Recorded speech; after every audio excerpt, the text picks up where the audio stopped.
At the class reunion, he arrived successful and famous, with a beautiful girlfriend on his arm. She said, if you hadn't let go back then, you'd be Mrs. Fu Corporation now. Sitting across from her, he held his girlfriend close, his expression cold. That's all in the past. The others, eager for drama, started teasing them. Under his gaze, I quietly covered the scar on my wrist and forced a smile. Yes, we've been over for a long time.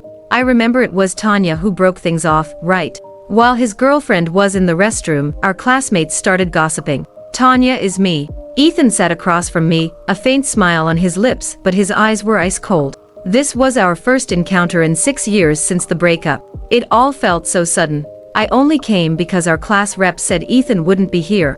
I never expected to run into him like this. Now, Ethan was the epitome of success, a distinguished young entrepreneur in the city, a returnee with an impressive pedigree. Impeccably dressed in a suit, handsome and striking. The watch on his wrist alone was worth a fortune. Everyone fawned over him, hanging on his every word. In contrast, I was a shadow of my former self. Indeed, she was the one who ended things, Ethan replied calmly, answering everyone's unspoken question. The others let their imaginations run wild. They assumed I was just a gold digger, unable to endure hardship, who had bet on the wrong horse and lost everything. Tanya, I heard the guy you were with after Ethan went to prison, right? And you're still paying off his debts. Is that why you came to the reunion? To ask for money? Amidst the mockery, Ethan's deep, steady gaze remained fixed on me, not saying a word. I laughed awkwardly, offering no response. The door opened and Ethan's girlfriend walked back in. Sensing the strange atmosphere, she asked with a smile, did I miss something while I was gone?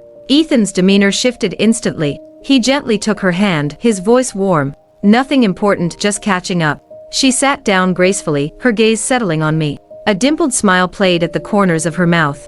Ethan's mentioned you before. If you hadn't let go back then, you'd be Mrs. Fu Corporation now. Several people's eyes gleamed with schadenfreude. Back in the day, when the Tang family was at its peak, I was the center of attention wherever I went. That jealousy hadn't faded with time. Instead, it became fuel for them to kick me while I was down, years later. Ethan's cool, authoritative voice cut through the awkwardness. That's all in the past. Everyone fell silent, realizing the boss didn't want to continue this topic. They quickly changed the subject. His girlfriend raised her glass to me. Thank you for letting him go. You must come to our wedding.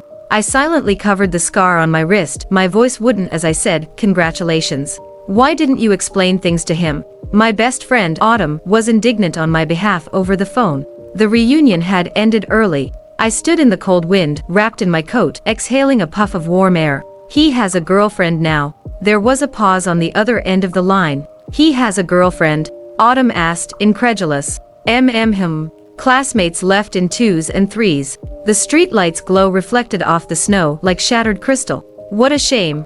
You finally got to see him after trying so hard for so long. Autumn, no one waits forever in the same place for you. Some things, once left unsaid, serve no purpose but to sicken you when spoken later.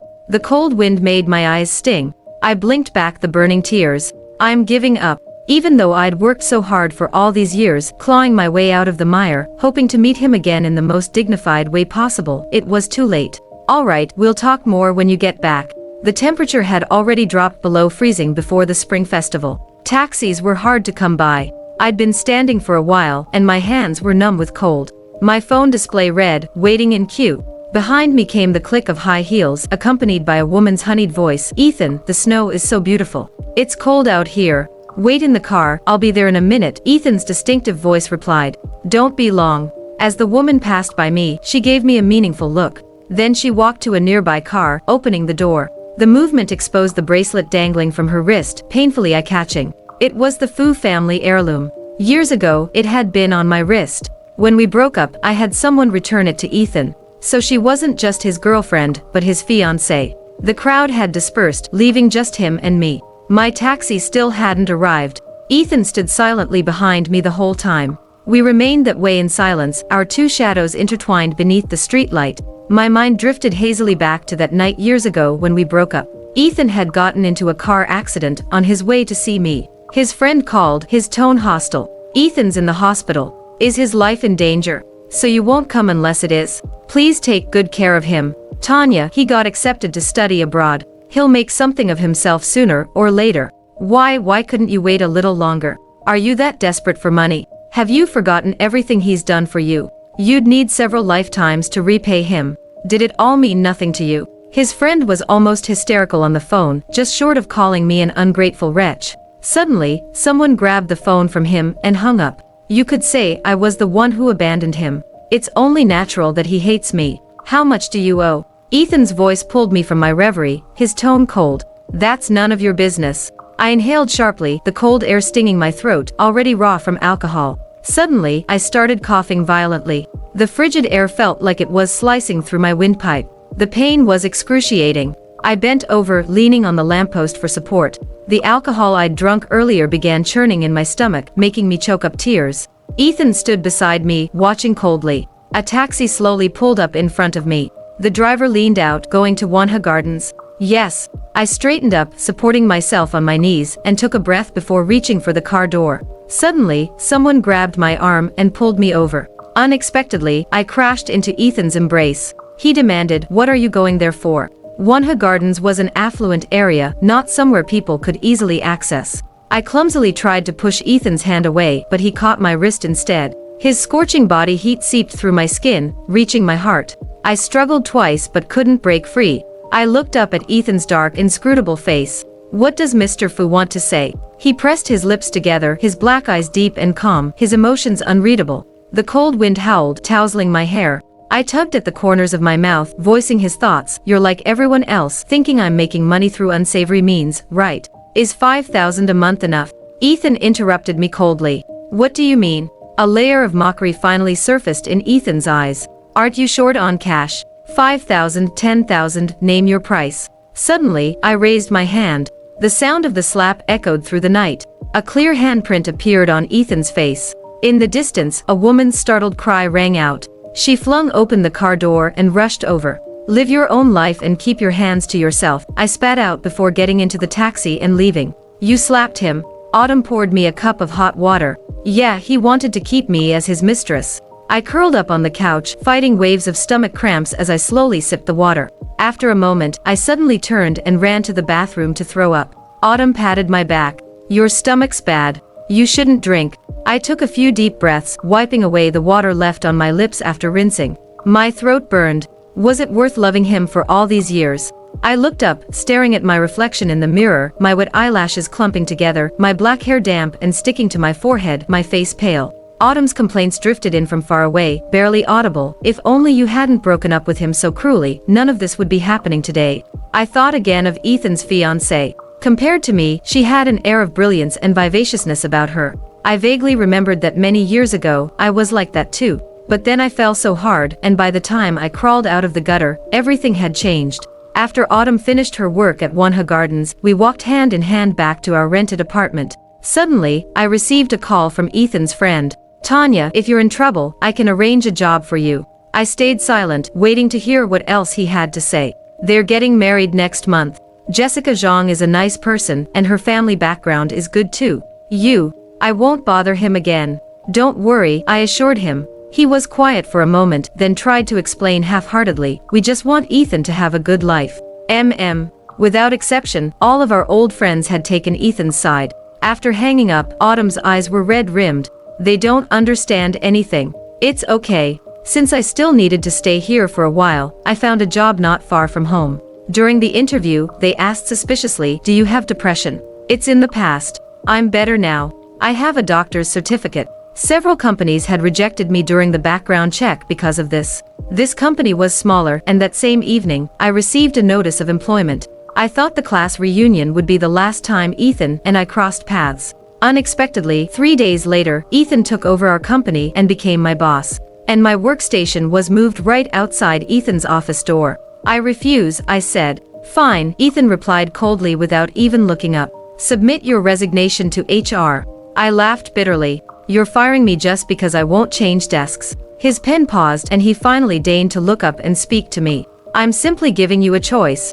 Don't tell me you think I want something from you. I choked, remembering how Autumn had haggled over a bit of rent money just last night. I forced a smile. Mr. Fu is above reproach. Of course I'm not afraid. Ethan nodded slightly. Thank you. Close the door on your way out. Oh, and make sure your chair faces away from me. I don't want to see your face. For the rest of our time there, we had almost no interaction. A week later, the company held a team building event. As the newcomer, I was pressured into drinking too much. "Come on, Tanya. If you don't drink, we'll have to dock your pay," the manager joked. "Don't worry, if you get drunk, we'll take you home. We're all women here, what's there to be afraid of?"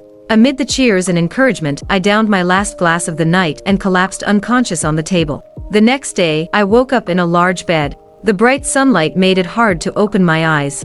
I sat up, supporting myself. As the blanket slid down, it revealed the soft hotel bathrobe I was wrapped in. I froze for a moment, then got up and walked out. In the spacious living room, Ethan was reading the morning paper with his legs crossed, also wearing a hotel bathrobe. Seeing me come out, he glanced up indifferently. "You're awake. Breakfast is on the table. Eat and then go back to sleep for a while." A chill ran through my entire body. My face turned ashen. "Did we?" Ethan carelessly tossed the newspaper onto the coffee table and slightly opened his collar, revealing suggestive kiss marks. "Unfortunately, you were the one who initiated it last night." I was thunderstruck. My memory of the previous night was completely blank. "That's impossible." Ethan placed a contract in front of me with my handprint on it. The gist of it was that I would be his mistress, and he would pay me 100,000 yuan a month. "This can't be my handprint." "Oh, are you sure?" Ethan chuckled lightly. Faced with his serious and candid gaze, I opened my mouth but couldn't utter a word. Ignoring my discomfort, he pulled out a voice recorder. "Last night, I accidentally recorded your monologue. Miss Tang, would you like to hear your own sordid thoughts?" I shuddered, feeling as if I'd fallen into an icy pit. An overwhelming sense of shame washed over me. These feelings, which I had buried deep inside, were already disgraceful enough.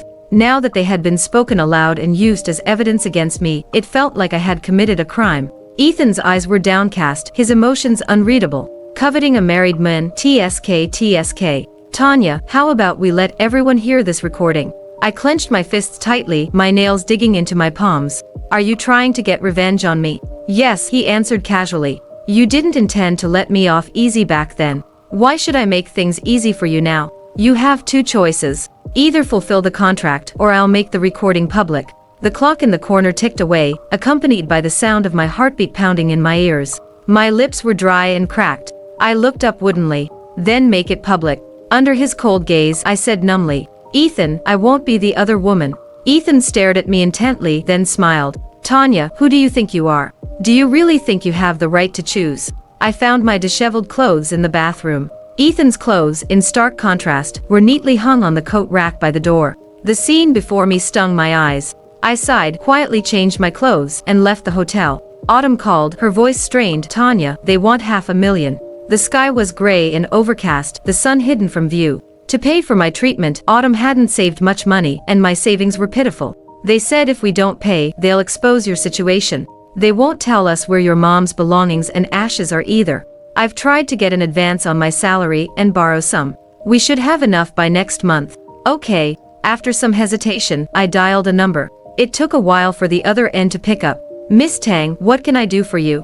I exhaled and said, "Dr. Jiang, I'm sorry to bother you." Dr. Jiang seemed very busy on his end. After moving to a quieter place, he patiently asked, "Are you in trouble?" I took a deep breath. "Could you lend me 400,000? It was the first time I'd ever asked someone for money. After saying it, I felt like my whole body was on fire. Suddenly, there was a commotion on his end. "Dr. Jiang, emergency surgery." "I'm coming." I hadn't had much hope and was prepared for him to hang up. At the last moment, Dr. Jiang briefly said, "Send me your account number. I'll transfer it today." Then he hung up. The sky was still gray and gloomy. The cold dial tone suddenly felt warmer. In the evening, the manager tapped on my desk. "We're having dinner with clients tonight. You're coming along." Just a few hours earlier, I had asked him for a month's salary in advance. With the borrowed money and my previous savings, I barely scraped together 500,000. When I walked into the private room, I saw Ethan. I watched his tall figure effortlessly mingle with the others. The crystal chandelier's light outlined his handsome profile. The manager gently pushed me forward. Suddenly, all eyes were on me. "Mr. Fu, is she from your company?" Ethan glanced over casually and smiled. "Yes, she's new." "What kind of newbie needs Mr. Fu's personal attention?" "She's quite a looker." Amid the chatter, everyone took their seats. The manager placed me next to Ethan and whispered, "Be sharp tonight. Drink when you need to." The others asked subtly, "Mr. Fu, can your new employee hold her liquor?" Or should we go easy? Before Ethan could answer, the manager quickly replied, "Oh, she can drink, no problem." He pushed a glass towards me. "Let's start with a toast." Ethan smiled silently, lightly tapping the table. I picked up the glass, held my breath, and downed it in one go. The fiery liquid rushed down my throat, igniting a path to my stomach where it churned violently. Everyone cheered, ready to pour more, but Ethan changed the subject. "Now, where were we? Let's continue." The atmosphere was lively, with many toasting Ethan. He excused himself, claiming stomach issues, and didn't drink a drop. In the end, the manager found ways to pour it all into my stomach instead. Finally, unable to take any more, I went to the restroom. I turned on the faucet and started dry heaving. My hair came loose, falling into the sink and quickly becoming soaked. After texting Autumn, I was completely drained. I leaned over the sink, eyes closed, breathing heavily. Unhurried footsteps approached from outside. The door opened. I thought it was a woman coming to use the bathroom. But Ethan's voice came, calm and steady. "Can't handle it anymore." I gathered my strength, stood up shakily, and tried to stumble past him. He grabbed my arm and pulled me back. His large hand cupped the back of my neck. It was scorching hot. "Let go of me." The stomach acid had corroded my throat. Every word was painful. Ethan easily dragged me in front of the mirror, making me face it as he lifted my chin. He smirked. "Take a good look at yourself.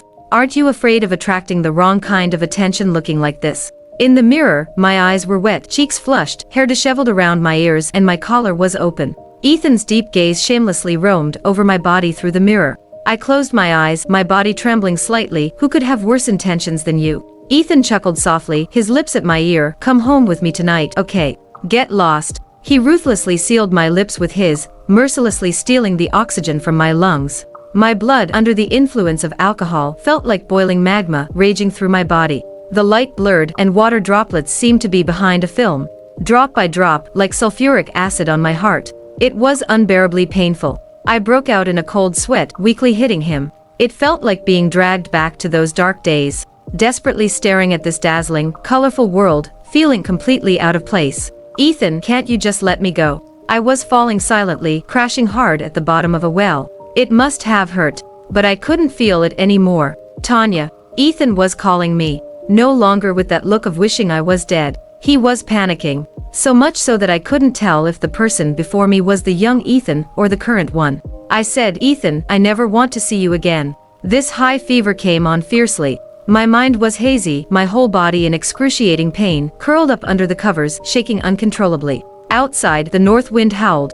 In my foggy state, I dreamed of years ago. "Piggyback on Ethan," I asked. "Ethan, what if I die?" He carried me steadily forward, gently coaxing, "Don't say such things. It's just a fever. You'll be fine after the shot." "Hey, do you have enough money? Shots are expensive." "It's fine." "How can it be fine? How many part-time jobs are you working?" Ethan didn't answer. He set me down at the nurse's station, crouched in front of me, and said seriously, "As long as you're safe and sound, nothing else matters." Bundled in my thick down jacket, I fretted, "When Mom and Dad stop fighting, I'll ask them for living expenses to pay you back." Ethan stroked my hair, his eyes gentle. "Trust me, we'll have money in the future." But I didn't stay safe and sound as he had hoped. The night Ethan went to another province for a competition, I came home and opened my parents' bedroom door.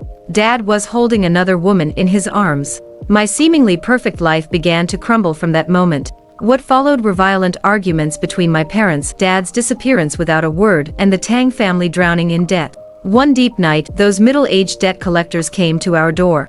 The swaying light overhead, the men's excited jeers, the dull pain on my skin, and the nauseating touch, along with Mom's heart-wrenching curses, all mixed into a blur, churning in my mind. The scene fast-forwarded. Mom was forced to her death in the bathtub by the creditors. Autumn found me, barely clothed, and took me to the distant South City. On a rainy day, I curled up in a corner of the hospital, wearing mourning clothes, my expression haggard. "She has hereditary depression. Does she have any other family?" Autumn looked at me worriedly. "She has a boyfriend. He's out of town for a competition. You should notify him to come." The doctor's words mixed with some medical jargon. "She's showing clear suicidal tendencies. Treatment will be very difficult. She'll need constant supervision for several years. The family should be prepared for a long battle." By then, my mental state was too fragile to report to the police and seek justice. Autumn and I were like two stray dogs. We fled, defeated, from the place we'd grown up. On the same day, Ethan's name was at the top of the competition's winners list. He got the opportunity to study abroad. he called. When I answered, I heard the howling wind on the other end. Tanya, Ethan's voice was incredibly gentle. I've kept my promise. In 3 years, I'll marry you. I looked at the slowly closing iron gate, no longer able to find my way home. Ethan, I might not be able to be with you anymore. I held back a sob, tears silently falling. He held his breath. Why? I opened my mouth, hesitating for a moment. His future was so bright. Would it be selfish to trap Ethan in the perpetually rainy South City for the rest of his life? Just outside the window, a girl was crying her heart out behind the bars. The boy's face showed a painful numbness and disgust. I saw love disappearing from his eyes, and it was heartbreaking. The wind blew my hair, revealing the bruises and bite marks below my neck. I wiped my tears and said, Ethan, take care of yourself. Let's end this. I heard the beeping of machines. The sunset filtered through the gaps in the blinds, falling on the sofa nearby, like a beautiful layer of gold dust. I blinked, the nightmare gradually receding. I sat up. A man sat on the sofa, quietly peeling an apple. His pale, slender fingers were deft. Soon, a perfectly peeled apple appeared, round and clean. It was Ethan. Hearing movement, he looked up, meeting my gaze. He silently stood and pressed the call button. The doctor quickly entered, checked my pupils, and after confirming I was okay, turned to Ethan and said, she's undernourished. Focus on adding more protein to her diet. Ethan nodded, thank you. The door closed. He walked to the bedside and handed me the apple. Don't think about anything. Just focus on getting better. I didn't take it. Instead, I got out of bed and started rummaging through the closet. My phone was gone. No outdoor clothes either. He let me fumble around the room. Ethan, what are you trying to do? I stood barefoot on the floor. A beam of sunlight shone in, reflecting my pale, haggard face in the glass. You know exactly what I want. Ethan put the apple on the bedside table, pulled out a tissue, and methodically wiped his hands clean. I want you. He sat in the light, his dark eyes unabashedly fixed on me, his gaze scorching and humiliating. Trembling, I clenched my fists. Ethan, you can't do this to me. Ethan stood up, took a few steps to stand before me, looking down at me as he smoothed my hair. Why can't I? I have someone I like now. Please stop pestering me. Is that so? Ethan's face was utterly devoid of a smile. He cupped my face, leaned down, and stopped when his lips were just an inch from mine. I couldn't break free. As I turned my head, I closed my eyes, my body involuntarily shuddering. Ethan laughed, his cool voice pouring into my ears. Tanya, you're lying. The private hospital was located in the suburbs, with endless forests outside the window. I couldn't leave, nor could I contact anyone.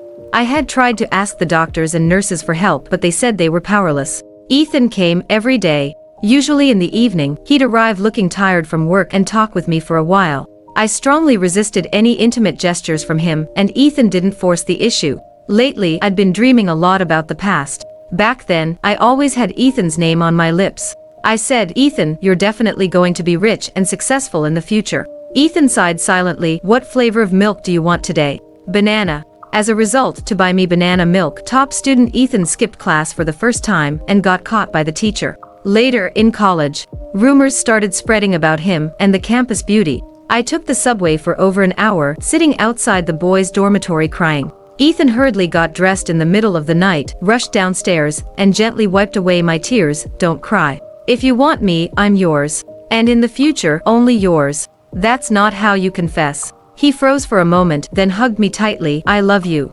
Back then, we probably couldn't have guessed that more than a decade later, we'd end up like this. Tomorrow, I'm getting married. Outside, the sunset hadn't completely faded, its warmth still lingering. Ethan's voice pulled me back from my distant thoughts. Is there anything you want to say to me?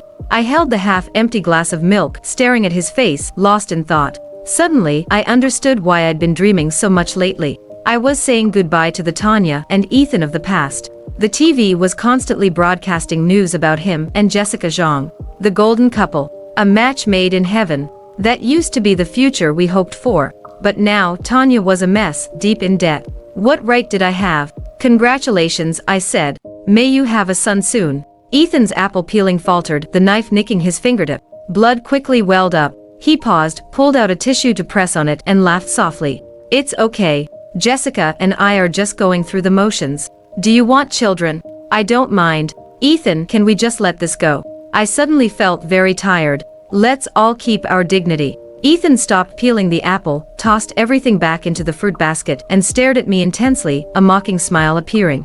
Just let it go. On what grounds? You started this. In the end, you got bored and walked away without a care. What does that make me? A dog. I closed my eyes, dispelling the sun's afterimage. Then I'll give it all back to you. Ethan froze. What did you say? I looked at the setting sun. If you don't want me to have peace, I can die. Suddenly, my chin was grabbed and turned. I met Ethan's furious eyes. Tanya, are you sick in the head? If you wanted to die so badly, why didn't you just die back then? I don't remember when he left. That night, Ethan's brother Jessica Zhang, who had been my friend for many years, burst through the door. Tanya, what did you promise me? He interrogated me, leaving me bewildered. Do you know how much Ethan will lose by breaking off the engagement? You're an adult now. Can't you stop being as selfish as you were back then, letting Ethan clean up all your messes? Can't you think about him for once? What's going on? What's going on?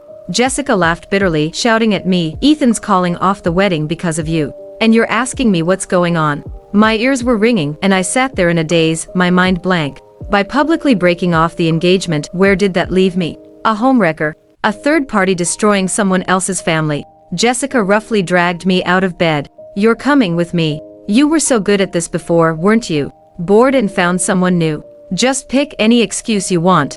Jessica. Tanya. Jessica trembled with anger. If you hadn't come back, would any of this be happening? His roar echoed in the snowstorm, the north wind howling, freezing all my senses. My ears were buzzing, I couldn't hear anything. His eyes held a hatred I had never seen before. As if someone like me deserved to die. Jessica, it's him who won't let me go. Jessica's face hardened. After we deal with this, I'll send you away. The office building was brightly lit late at night. Jessica dragged me in, but unfortunately, the press conference had already started. Ethan sat calmly under the spotlight. We heard the reason for calling off the wedding is a third party's involvement. Faced with the reporter's question, he remained composed. Miss Zhang and I have some disagreements. We're parting ways amicably. Jessica's face turned ashen, tightly gripping my wrist, not letting me move. But inside sources reveal that you've rekindled your relationship with your first love. Ethan remained unruffled. Those are just rumors. If there are no other questions, today's press conference ends here. Just as he stood up, someone suddenly shouted, She's here. That's her. In an instant, all the cameras turned towards us. I was exposed under the spotlight, disheveled and stunned. Reporters swarmed around, within seconds, surrounding us completely. Questions came one after another. What's your relationship with Ethan Fu? Did you really interfere in someone else's marriage? Camera shutters clicked incessantly. Ethan's smile suddenly froze as he stood up and pushed through the crowd towards me. No, I didn't. I weakly defended myself, but my voice was quickly drowned out by their intense curiosity. The questions kept coming. We have new information. A reporter exclaimed excitedly, holding up a phone. My voice came through tearful and slurred with drunkenness, like sleep talking. Ethan, I love you. It was a voice recorder. My heart sank. I once thought nothing could make my life worse. When this storm truly hit, I was completely destroyed. Isn't this exactly what a homewrecker would say? Shameless. The whispers of the crowd were like a slap across my face.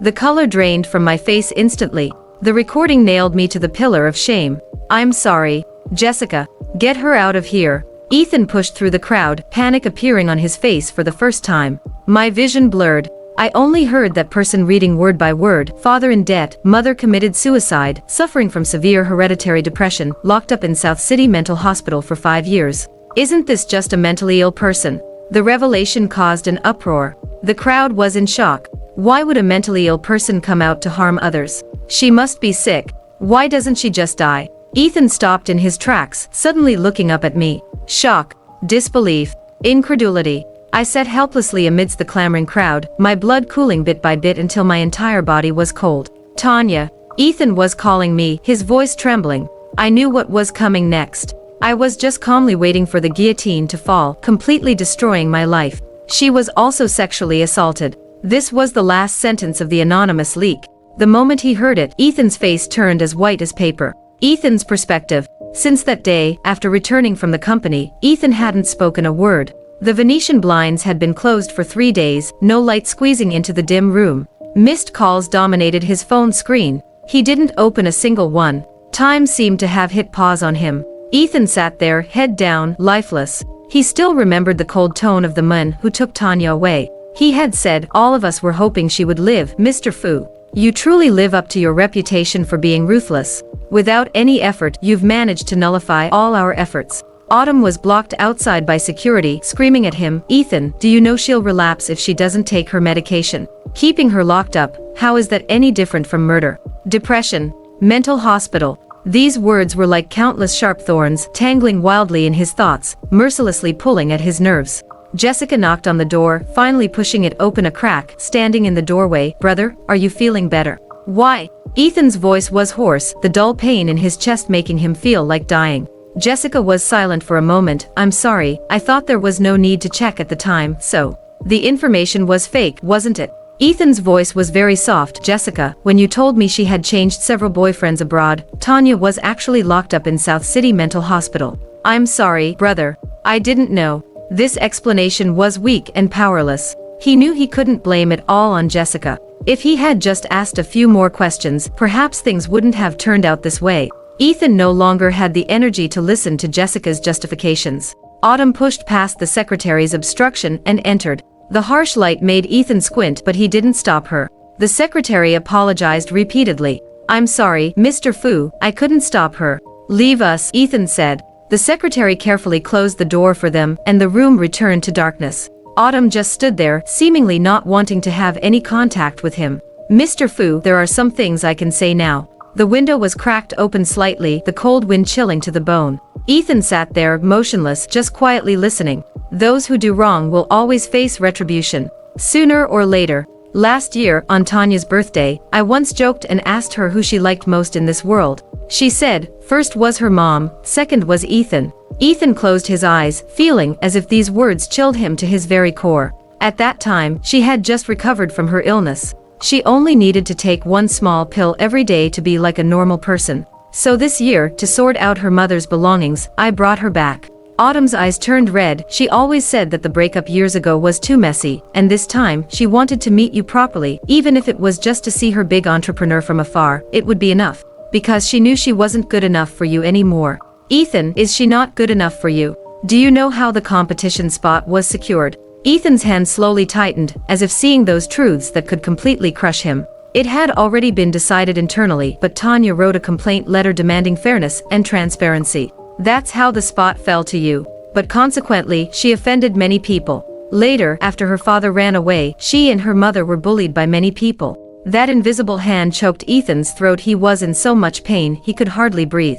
She had been bullied. Was it because of this? Autumn continued. "At that time, you were participating in the competition in another province and didn't call back for about a week. So you probably don't know that everything turned upside down here. The Tang family fell, her father ran away with his mistress, a bunch of debt collectors blocked their doorway every day, threatening Tanya and her mother's lives. Her mother committed suicide, leaving Tanya behind to be bullied, and then she fell ill. At the worst times, I didn't dare take my eyes off her for even a second. She was tortured beyond recognition then." Autumn stared hard at Ethan. "When you had your car accident, Tanya cried and begged me to let her die. How could she get over that?" Ethan's face was ashen. He closed his eyes. The memories of the past few months tormented him frantically. He had allowed the manager to get Tanya drunk and send her to his room. He had induced her to reveal her true feelings while drunk, and then maliciously forged a fake agreement with no legal effect, just to see her conflicted and pained expression. Humiliating and taunting her again and again. Finally, obsessively locking her up in a private hospital in the suburbs. Autumn had come to find him many times, but he refused to see her. He had asked her if she was sick, asked her why she didn't just die back then. Tanya's eyes grew increasingly empty, often staring at him motionlessly. He had mistakenly thought that she still loved him at that time. But thinking about it now, Tanya was silently questioning how he could be so cruel to her. "Why didn't you tell me?" Autumn broke down in tears. "How could I explain? She was sick, even living was a luxury. The only thing she could do was to ensure that the person she cared about wouldn't be dragged down by her. She valued your studies above everything else. That competition was your chance to turn things around, an opportunity she had fought for with her life. She just wanted you to be okay. Ethan, does she deserve to die? Does she deserve to die?" This question hit Ethan's heart like a heavy hammer. The one who pursued her, tormented her, and laughed at her was him. Knowing she was well-mannered, the one who used a contract to insult her was him. The one who deserved to die was also him. We tried many ways to ignite Tanya's will to live. In the end, we found only one thing that worked for her. Ethan suddenly didn't dare to listen anymore. Autumn smiled bitterly and said, "Your name." She always remembered her big entrepreneur. When I left, I joked with Autumn that I'd never return to this place. As it turns out, one shouldn't make such promises lightly. I fell ill again. South City is only dry in winter. Usually, it's freezing rain, but this year, miraculously, it snowed. During their idle chat, the doctors and nurses said, "It's a cold winter this year. TSK, TSK. The Earth's climate is becoming less and less suitable for human survival." New Year's was approaching. The tree branches outside the window were bare, not a leaf left. I pressed my face against the window, my breath fogging up the glass. "There's someone downstairs. He stands there every day. Isn't he cold?" Autumn passed by with a cup of hot milk, her face expressionless. "Oh, really? I guess he's not cold." She hadn't been in a good mood lately. Even Dr. Jiang was the same. I tiptoed around them every day, afraid of setting them off. Autumn paused, realizing she might have scared me, and softened her tone. "Drink your milk. Take your medicine in an hour. Dr. Jiang said he'd take you to build a snowman tonight." I glanced at that person again, feeling a sense of familiarity. Autumn pulled the curtain closed for me. "Stop looking. You'll strain your eyes." "Oh." I returned to bed and after taking my medicine, leaned against a pillow to play a game. I heard Autumn and Dr. Jiang talking outside. Then, he pushed the door open and walked in. I quickly hid my phone and sat up straight. "I've taken my medicine." The smell of disinfectant immediately filled the room. Dr. Jiang's gaze swept over me, finally settling on my face. "Miss Tang, I won't scold you for playing games." I blushed furiously, slowly taking out my phone. "How did you know I was playing a game?" "I play too." I recognized the background music.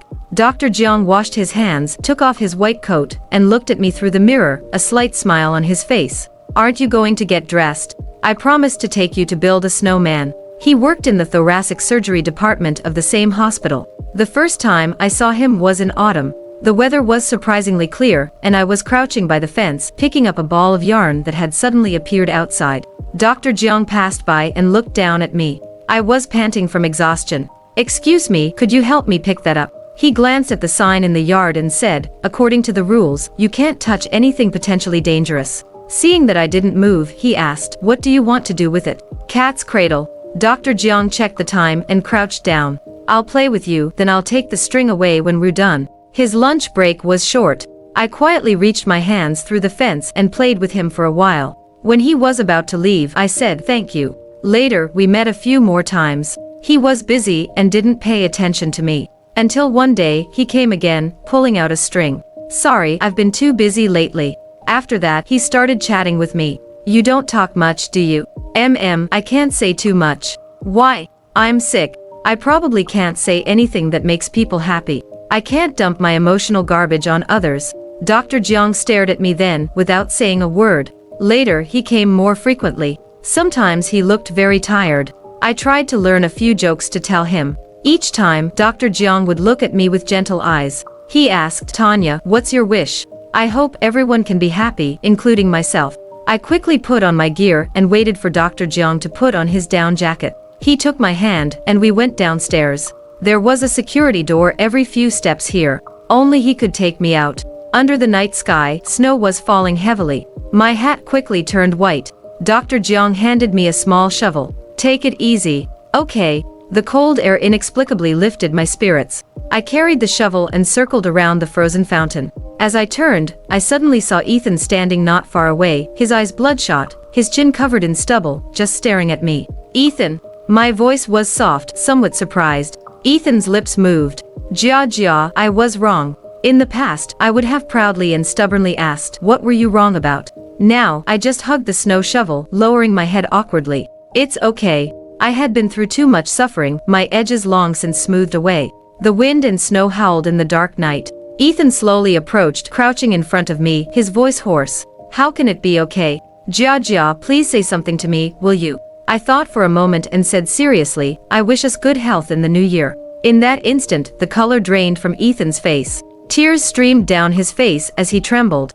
"Don't do this to me, please." I touched his face. It was icy cold. So, just like in the old days, I cupped his face and said earnestly, "I wanted to choose a decent way to see you one last time, but it turned into a mess." "I'm sorry, it's my fault," Ethan said. "If I had, it was my choice to leave your life. I can't blame anyone else."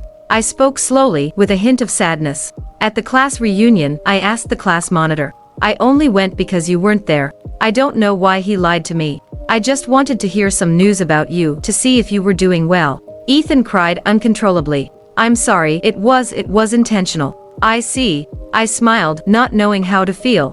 Jia, I'm sorry I wasn't there for you when you needed me most. Ethan held my hands, finally noticing the scars on my wrists. You don't need to apologize. I don't want to force you to stay. Years later, we might live through hard times together, arguing and bringing up old grudges, counting who owes who.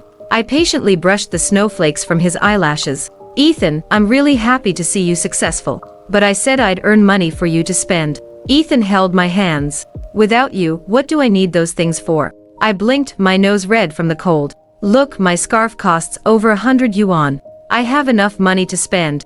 The light in Ethan's eyes was completely extinguished. He asked, trembling, we can't go back, can we? Ethan, you have your life, and I need to walk my own path. I won't be going back to North City. How could hurtful words be easily forgotten? Everyone has memories. I was nailed to the pillar of shame. If I went back, every step I took would be like walking on blades. That would be 10,000 times more painful than letting go of a relationship. Ethan took a soft breath, caught my hand, and just like in the old days, warmed them up again. About the recording, I'm sorry. I tricked you into saying it. That night, I didn't touch you. My eyes grew hot. Ethan then apologized to me. Say you're sorry. He was in agony, greedily etching my face into his memory, making his final farewell. I'm sorry. I gently patted his shoulder, and in the end, I didn't say, it's okay. Ethan, be safe and happy for the rest of your life. The snow was getting heavier. I turned, striding forward with effort, my body swaying in the wind. Behind me, the wind and snow howled, the sound growing distant. I didn't know if it was the sound of the wind or Ethan's crying. Dr. Jiang stood under the dim streetlight in his camel-colored coat, hands in his pockets. I could faintly see his handsome features and focused gaze. I walked closer. He asked as if he hadn't noticed anything, did you see something? I brushed the snow off the brim of my hat, looked up with slightly red eyes and said, Dr. Jiang. Thank you. A few days later, I saw Ethan's face in the entertainment news. He had lost a lot of weight. Facing the interview, he told the media everything he had done, holding nothing back. He admitted to forcing me, and that the recording was his doing too. He also revealed an agreement. It was signed by him and Jessica Zhang. A 2-year engagement ending in an amicable split, a win-win collaboration. They never intended to marry. That night was originally planned in the agreement to hold a press conference announcing the end of their engagement. This incident undoubtedly dealt a devastating blow to Ethan's company, his years of accumulated reputation and status plummeting overnight. Later, Henry Zhang called me. He said, I'm sorry, Tanya. I owe you an explanation. He admitted he had misjudged people. Jessica had ulterior motives and exposed my situation. Those creditors who once blackmailed me for thousands, later sold the information to Jessica for double the price when they couldn't reach me after Ethan took me to the private hospital. He also expressed concern about Ethan's work state and asked if I could go back. My answer remained the same. I've said all I needed to say. The rest is beyond my control. 3 months later, my condition stabilized and I was about to be discharged. Warm sunlight draped over me and spring bloomed outside the window. The familiar smell of disinfectant wafted in. I knew Dr. Jiang had arrived. Got any food? I've been busy all day, treat me to a bite. He'd been so busy lately, always foraging for food at my place. I unwrapped my wool scarf, revealing a steaming red bean bun. Dr. Jiang took it without hesitation, tore open the wrapper, and devoured it. I just stared until he asked amusingly, why are you looking at me like that? You're easy to please. After finishing, Dr. Jiang asked, have you considered settling down here? Why do you ask? Well, I have an apartment for rent. I pondered for a moment, are you short on cash? Because he looked genuinely sincere. I don't have much income now, so I might not be able to afford expensive rent. I'm very cheap, Dr. Jiang said seriously, clearly fibbing. No neighbors. I'm scared being alone. I blinked, unsure if he was trying to trick me or not. On the day of my discharge, a spring breeze lifted my spirits. A long absent smile appeared on my face. Crossing the street, I forgot to check the traffic light and was unceremoniously yanked back by Dr. Jiang grabbing my collar. I crashed into his arms unexpectedly. He held onto me, not letting go. I'm pursuing you. His voice was soft, casual, his lips curling slightly as if he'd just commented on the nice weather. Boom boom. A child in the distance shook a toy drum, babbling playfully. Thump thump. It was my heart beating. My voice unsteady, I still bravely looked up at Dr. Jiang. I loved someone for many, many years. I'm not sure. The wind tousled Dr. Jiang's hair, his eyes gentle. Miss Tang, I've also loved someone for many, many years. Give me a chance. At that moment, my eyes grew moist. I'm not good. I've been sick, and my body. Miss Tang, you once said you hope everyone can be happy, including yourself. Dr. Jiang winked. I hope your wish comes true. A gentle breeze blew. Sunlight broke through the treetops, falling on his brow. The spring I once thought unreachable had, unknowingly, blossomed all around, in full bloom. Ethan's perspective. The following winter, Jessica's company declared bankruptcy. Those who had bullied Tanya were also dealt with by Ethan. After several crises, Ethan's company finally revived. That day, Ethan sat alone in his office for a long time. Outside the window, heavy snow fell, car lights below forming a continuous stream. He had been working non-stop for half a month, feeling as if a lifetime had passed. He suddenly remembered that a year ago on this day, it had also snowed. Tanya had appeared at the class reunion. When she saw him arrive with Jessica, her eyes were filled with shock and panic. Later, he dreamed of that scene countless times. He had made changes in his dreams countless times too. He had ended the engagement early, called the police when the manager tried to drug her. He hadn't forced her to drink, nor had he spoken harshly to her. He had, as Tanya had hoped, given her a decent reunion. Tanya had come back, curling up in his arms late at night, telling him about her past ordeals, crying with pent-up grievances. Ethan had held her, kissed her, comforted her, and proposed to her. Later, they had a home.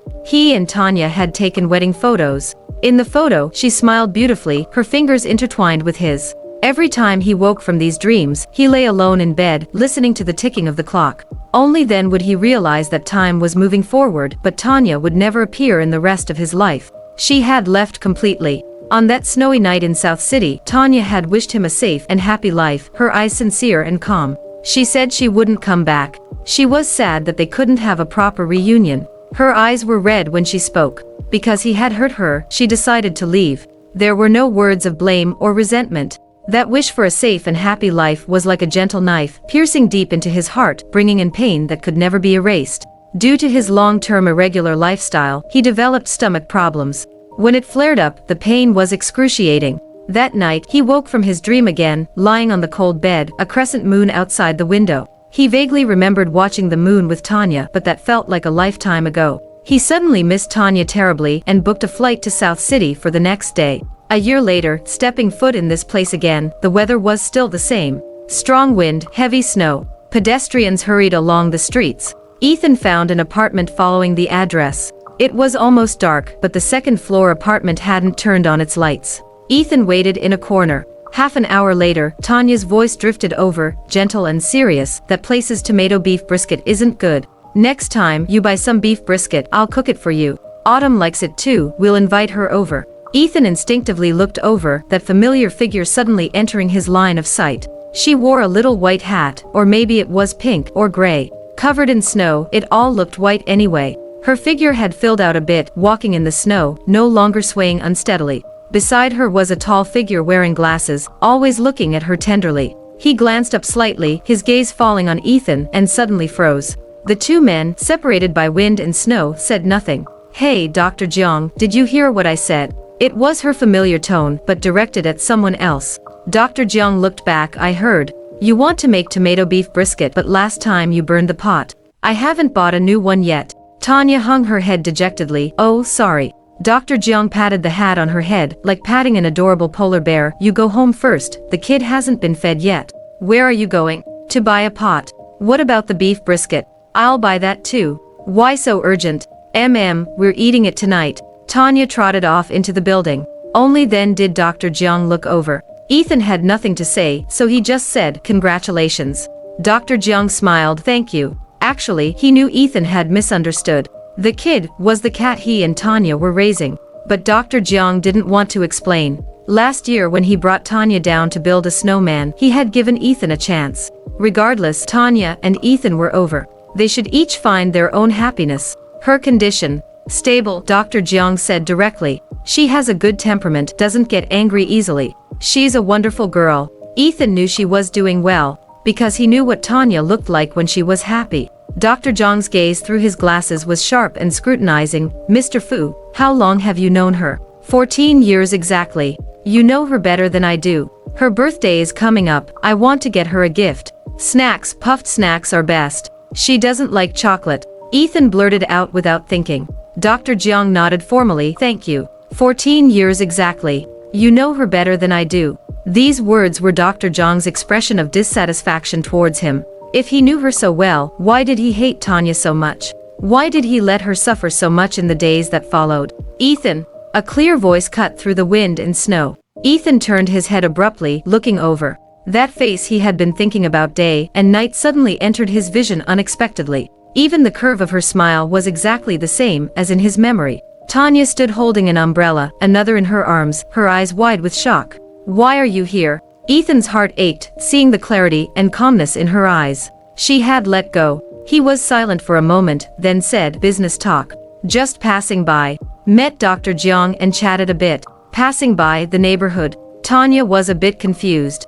Dr. Jiang asked, why did you come down again? Tanya remembered something and handed him the umbrella. I saw it was snowing heavily. I was worried you'd catch a cold, so I came down to bring you an umbrella. When she spoke to Dr. Jiang, the corners of her mouth turned up slightly, her eyes warm. This scene pained Ethan's eyes. Would you like to come in for a bit? Dr. Jiang asked politely. Ethan smiled. No, I have a flight to catch tonight. Tanya wrapped her coat tighter, suddenly remembering something. Wait for me. She turned and ran into the building. Dr. Jiang, expressionless, followed her up. Ethan waited downstairs as the snow got heavier. The gray sky pressed down, making one's heart feel stifled. His stomach started to hurt again. Henry Zhang called, brother. He hesitated. Your test results are back. It's stomach cancer. Ethan stood motionless, not sure if he heard or not. He looked up at the vast snow and mumbled, I see. Then he hung up. He continued to wait as if nothing had happened, his eyes fixed on the building entrance. A warm beam of light emerged from inside, falling on the snow, forming a trapezoid. After a while, Tanya came down alone. Dr. Jiang had wrapped her up like an immobile cotton ball. She clutched a small red box, walking over with difficulty, and handed it to Ethan. I baked these cookies myself. Take them for the road. Ethan took it, suddenly remembering how Tanya loved baking many years ago. Back then, they were barely edible, with a strong eggy smell. All the failed attempts had ended up in his stomach. She really had no talent for cooking. Ethan had even said she was banned from the kitchen in their future home. In the blink of an eye, she could now bake quite well. Tanya said very sincerely, thank you for donating to us. Ethan knew their organization was helping people with mental illnesses who were struggling financially. So he donated every month, keeping only a small part for himself as living expenses. Ethan said, you're welcome. Then he stared at her face, it's cold. You should go back. I probably won't come again. Tanya smiled, how can that be? You'll have to come for future award ceremonies. Ethan's throat tightened and he said nothing. She turned, her snow boots crunching on the snow. Just before entering the building, she turned back and called out, Ethan. Ethan immediately looked up, his heart suddenly coming alive. He waited for her to say something. Tanya just smiled at him and said, Happy New Year. A simple New Year's greeting. No wishes for health or happiness anymore. Ethan's heart returned to silence. Standing in the cold wind, he replied, Happy New Year.